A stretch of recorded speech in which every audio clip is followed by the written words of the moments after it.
ہیں۔ ہمارا عقیدہ نظریہ یہ ہے کہ امتی جب بھی حضور پر سلام پڑھے، جب بھی درود پڑھے،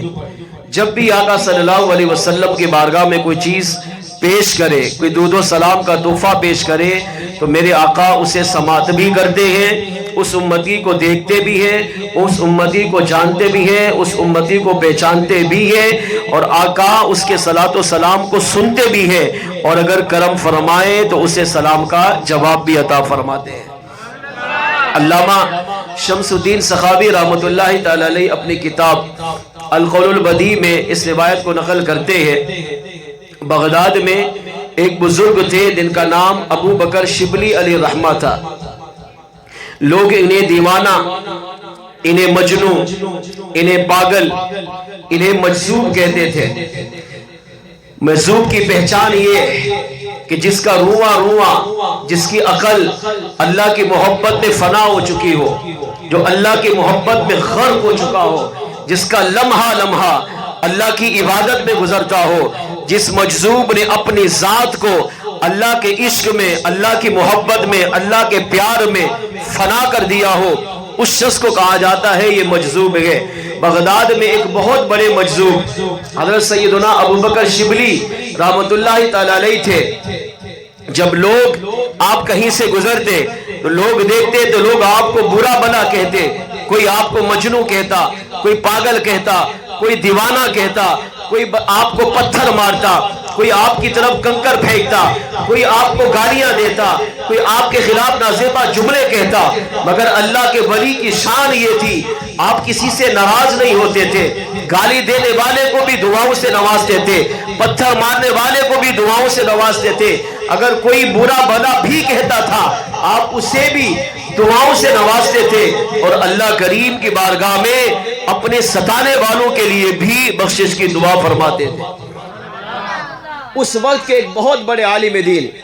جن کا نام علماء نے لکھا، حضرت سیدنا ابو بکر بن مجاہد رحمت اللہ تعالی علیہ، بغداد میں بہت بڑے عالم تھے، قرآن و حدیث پڑھانا ان کا مشغلہ تھا۔ ہزاروں طلباء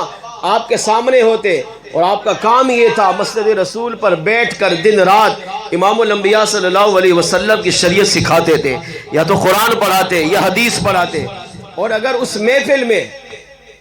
کبھی کبھی گزرتے گزرتے ابو بکر شبلی رحمت اللہ تعالی علیہ تشریف لے آتے تو ابو بکر مجاہد رحمت اللہ تعالی علیہ ان پر توجہ نہیں کرتے، انہیں بھی عام مجذوب، عام دیوانہ، عام اللہ والا سمجھ کر انہیں چھوڑ دیتے، اور آپ اپنے اس قرآن و حدیث میں درس و تدریس کے اندر، تعلیم و تعلم کے اندر مصروف رہتے۔ اس وقت کے ایک بہت بڑے عالم حضرت سیدنا ابو بکر بن محمد، تینوں بزرگوں کے نام ابو بکر، اس روایت کے راوی ابو بکر بن محمد کہتے ہیں میں چلتے چلتے ایک دن ابو بکر مجاہد علیہ رحمہ کی محفل میں، اس دینی محفل میں حاضر ہوا۔ میں نے کہا میں بھی جا کر آج قرآن و حدیث سیکھوں، اس علم دین کی محفل میں شریک ہوا۔ تھوڑی دیر گزری تو اس وقت کے بہت بڑے مجذوب، وقت کے مرد قلندر ابو بکر شبلی رحمت اللہ تعالی علیہ چلتے چلتے اسی محفل میں تشریف لے آئے۔ ابو بکر مجاہد رحمت اللہ تعالی علیہ اپنی جگہ پر بیٹھے ہیں۔ روایت کے راوی ابو بکر بن محمد، آنے والے بزرگ ابو بکر شبلی،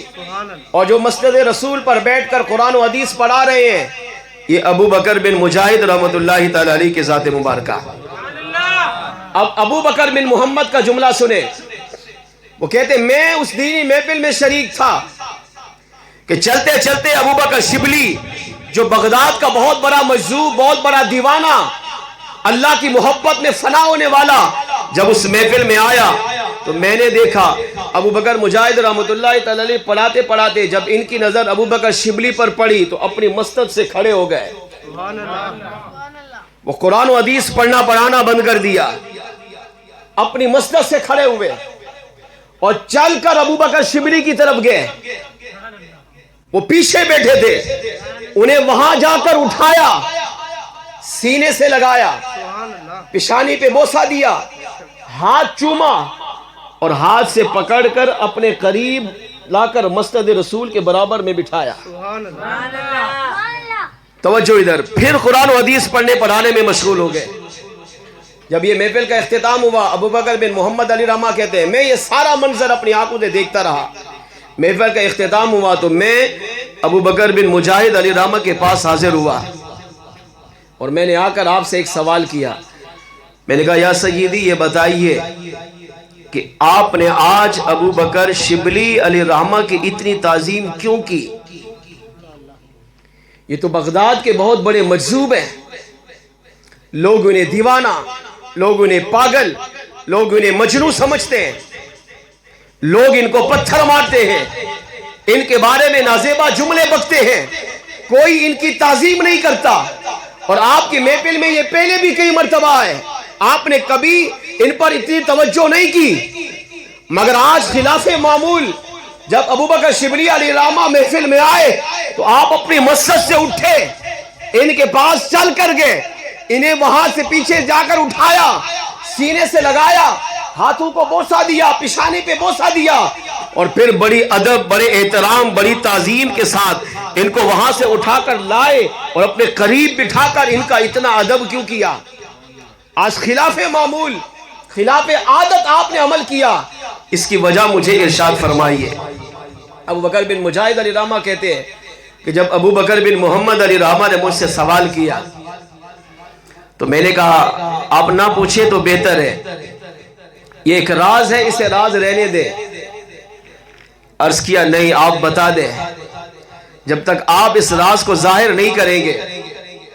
میرے دل کو تسلی نہیں ہوگی، میں ساری زندگی سوچتا رہوں گا کہ اتنے بڑے مرد قلندر کی تعظیم اور ادب و احترام زمانے کے بہت بڑے عالم دین نے کس طرح کی۔ تو ابو بکر بن مجاہد رحمۃ اللہ تعالی علیہ فرمانے لگے، فرمایا ابو بکر بن محمد ان کی تعظیم میں نے اس لیے کی کہ رات عالم خواب میں ان کی تعظیم، ابو بکر شبلی کی تعظیم امام الانبیاء صلی اللہ علیہ وسلم کو کرتے دیکھا۔ میں نے جو یہ عمل کیا، فرمایا بعینہ ہی یہی عمل رات عالم خواب میں نے حضور کو کرتے دیکھا، تو آج امام الانبیاء کی اس ادا کو میں نے بھی اپنا لیا۔ ابو بکر بن محمد علی رحمہ کہتے ہیں میں نے عرض کیا حضور اس کو راز کو فاش کیجئے، ذرا تھوڑا وضاحت کر کے بتائیے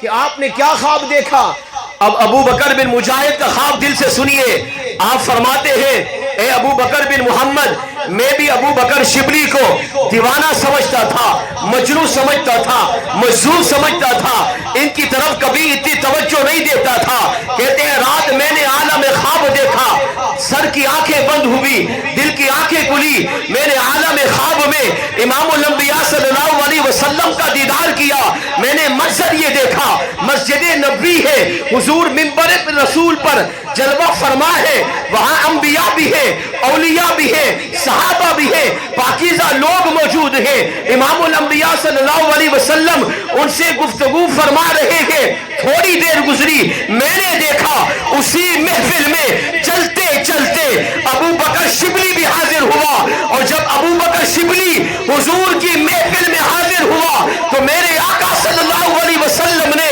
ابو بکر شبلی کو دیکھتے ہی اپنے منبر رسول کو چھوڑ دیا، حضور نیچے تشریف لائے، چل کر گئے، ابو بکر شبلی کو اٹھایا، سینے سے لگایا، پیشانی پر بوسہ دیا، اور امام الانبیاء صلی اللہ علیہ وسلم نے انہیں پیچھے سے اٹھا کر قریب لا کر منبر رسول کے پاس آ کر بٹھا دیا۔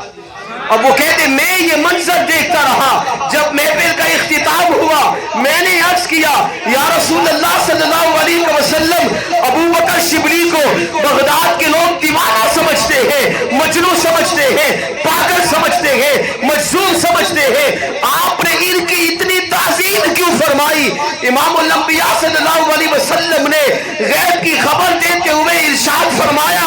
ابو بکر بن مجاہد تم جانتے نہیں ابو بکر شبلی کو اگرچہ لوگ دیوانہ کہتے ہیں مگر یہ ہماری بارگاہ میں منظور نظر بن چکے ہیں،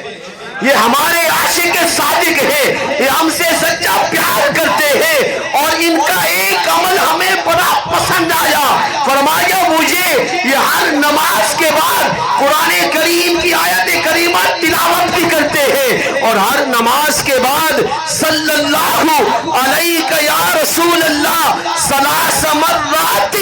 فرمایا یہ ہر نماز کے بعد میری بارگاہ میں 3 مرتبہ صلاۃ و سلام پڑھتے ہیں۔ اسی وجہ سے ہم نے